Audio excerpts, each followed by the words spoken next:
नमस्कार, मैं आपके साथ अंजना और आप देख रहे हैं बुलेट रिपोर्टर। आइए बढ़ते हैं आज की बड़ी खबर की ओर। रीवा एसडीएम वैशाली जैन का अनोखा सम्मान अधिवक्ताओं ने लड्डू से तोला। शहर की तेज तर्रार और कड़े निर्णयों के लिए जाने जाने वाली एसडीएम वैशाली जैन का रतलाम स्थानांतरण हो गया है। उनके स्थानांतरण से पहले रीवा अधिवक्ता संघ ने उनका अनोखे अंदाज में सम्मान किया।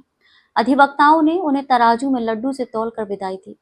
इस मौके पर अधिवक्ताओं ने कहा कि वैशाली जैन ने अपने कार्यकाल में लगातार भ्रष्टाचार और अव्यवस्था के खिलाफ सख्त कार्रवाई की। उनके प्रशासनिक कार्यों से न केवल आम जनता को राहत मिली बल्कि अधिवक्ता वर्ग भी काफी प्रभावित हुआ। अधिवक्ता आनंद तिवारी ने कहा कि वैशाली जैन जिस तरह से ईमानदारी और सख्ती के साथ कार्य करती रही, वह भविष्य में कलेक्टर बनकर रीवा लौटे और जिले को भ्रष्टाचार मुक्त करें, यही हमारी शुभकामना है।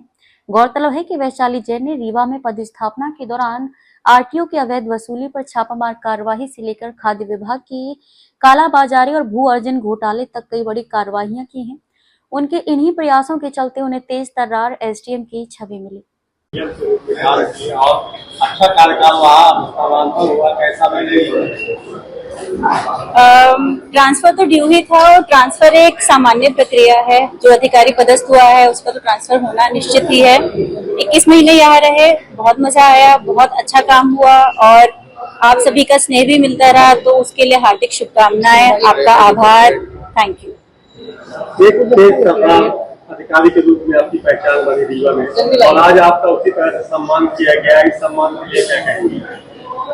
मैं तहे दिल से शुक्रिया अदा करूंगी। एक्चुअली ओवरवेल्ड फील कर रही हूँ। मैंने एक्सपेक्ट नहीं किया था कि ऐसा भी कुछ हो सकता है। सामान्य तौर पे ऑफिस आए थे, बट सबका प्यार है, सबकी आशाएं हैं।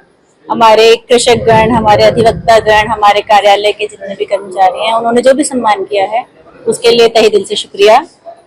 ऐसी चीज जो करने को रह गई जो आप करना चाहते थे? अब जितना समय था और जितना कर सकते थे उतना कोशिश की कि लोगों को न्याय मिले।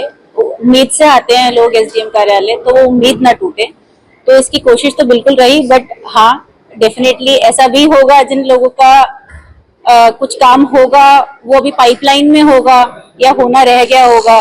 आई होप वो भी समय से हो जाएगा प्रक्रिया, और जो जितना भी प्रोसीजर होना है उसमें उस समय से होके सबको, आई होप सबको न्याय मिल जाएगा।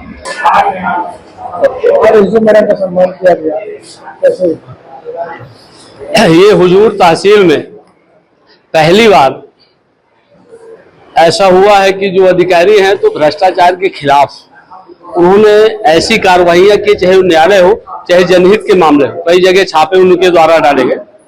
हम लोग हमेशा भ्रष्टाचार के खिलाफ लड़े हैं। जो अधिकारी भ्रष्टाचार में लिप्त रहते हैं उसका विरोध करते हैं, उसके खिलाफ धरना प्रदर्शन। लेकिन चूंकि आम जनमानस के बीच में हम लोगों को ये लगा कि जब से माननीय एसडीएम महोदया यहाँ पदस्थापना हुई, उनके द्वारा अच्छे कार्य किए गए, भ्रष्टाचार के खिलाफ कार्रवाइयां की गई, उसी तात्पर्य में हम लोग उनका सम्मान किए हैं, जिससे आने वाले समय में एक संदेश जाए कि जो अच्छा काम करेगा अधिकारी, उसके खिलाफ आम जनता उसका सम्मान करेगी। मैडम एक ईमानदार आईपीएस के नाम से जानी जाती है, कैसा था इनका कार्यकाल? बहुत ही अच्छा रहा। आज तक रीवा में इस तरह से एसडीएम कोई आया ही नहीं है। इनके द्वारा जिस तरह से, चाहे खाद्य का मामला हो चाहे भ्रष्टाचार का मामला हो, जो कोई, यहाँ तक कि कोई अगर कर्मचारी इनके अधीनस्थ अगर गलत काम करता है उसके ऊपर भी इनके द्वारा कार्रवाइयां की गई है। इसलिए आम जनमानस में जो चर्चा है वो इस तरह से है कि एसडीएम महोदय जब से रीवा आए हैं, इनके द्वारा जो कार्रवाई की जा रही है वो जनहित में है। इसलिए इनका आज लड्डू से तोलकर हम लोग सम्मान किए हैं और ये शुभकामना है उनके लिए कि कलेक्टर बन के दोबारा रीवा में आए। यही हम लोग। अधिवक्ताओं का किस तरीके से काम करते हैं? अधिवक्ताओं का अच्छा काम रहा। जो सही प्रकरण थे उसमें अच्छा उनका आदेश रहता था, सही तरह से उनके द्वारा निराकरण किया जाता था, और जो गलत कार्रवाइयां होती थी उसमें उनके द्वारा सही